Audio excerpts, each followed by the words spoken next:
ژورنالیست رادیوی آزادی معصوم محمد رجب بعد 8 ساعتی بازداشت از جانب مقامات قرقیزستان شام 8 فوریه آزاد و به منزلش برگشت. مقامات مرزبانی قرقیزستان گفتند که ژورنالیست برای نقض رژیم عبوری مرزی دولتی بازداشت شد. آنها میگویند که بجز ساکنان روستاهای نزدیک مرزی دیگر همه شهروندان تاجیکستان باید خط مرز را در پاسگاه رسمی عبور کنند. ولی معصوم محمد رجب که با سپارش بخش تاجیکی رادیوی آزادی مشغول تحقیق حادثه پرچم‌آویزی در بالای 2 منزل شهروندان تاجیکستان در روستای اوچی قلعچه ناحیه باباجان غفورов بود، میگوید خود را گناهکار اعتراف نمیکند، چون که در محلی که او قرار داشت نه خط مرز معلوم بود و نه اشاره به آن که اینجا قلمرو کشوری دیگر است.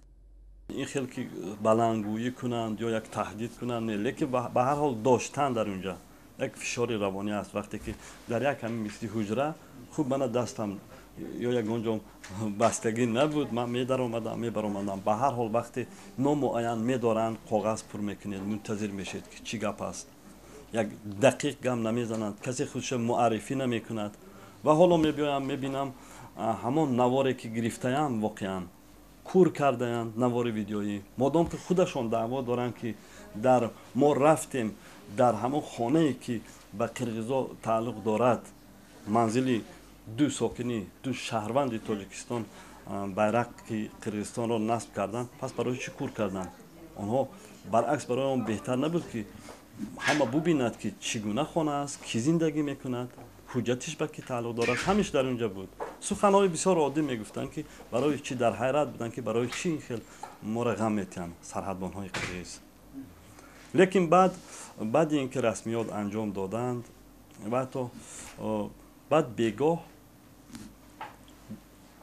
گفتند که خوب کاری نشدنی شد، باید بازداشت نمیکردیم شما را. حتی همین خیلی عذرآمیز هم گپ زدن راستی و گفتم ما شما را گسیل میکنیم. من گفتم من میتوانم خودم روم، لیکن نمیدونم شب بود. بعد تا گذرگاه سرحدی اوچی قلعچه آوردند و به مرزبان‌های تاجیکستان، مرزبان‌های وطن خودمان سپردند. با وجود این که مقامات قرقیز بازداشت خبرنگار آزادی را به هنگام اجرای مسئولیت‌های کاریش رد می‌کنند، مرزبانی تاکید کرده است که ثبت و عکسبرداری در مرز بدون اجازت ممکن نیست.